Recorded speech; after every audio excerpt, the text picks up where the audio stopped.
Hey, it's Nick Brazel with Sloan Express. We're here on at the end of day 2 at the National Farm Machinery Show, and we wanted to just show a few of the products that a lot of customers have been looking at, and just kind of give you an idea of what's been going on. So one of the things we've got here is actually the nickel sweeps. We got a couple different kinds you can look at. We've also got some of the Danish tines as well. You kind of just get your hands on them and take a look at them as well. Carry quite a bit in stock.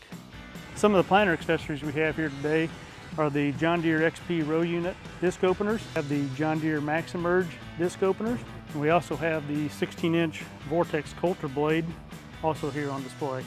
Another product that customers have been looking at the National Farm Machinery Show is the tailboard trash tube.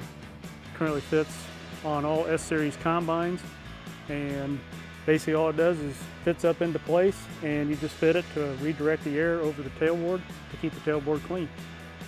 Now let's go check out our latest venture at Sloan Express.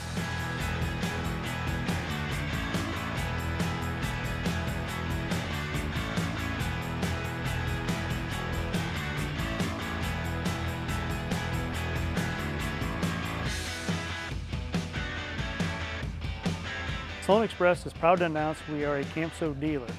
This means that we can get you a full track system, a replacement track, bogies, idlers, drive wheels, you name it, that CAMSO produces, we can get it for you.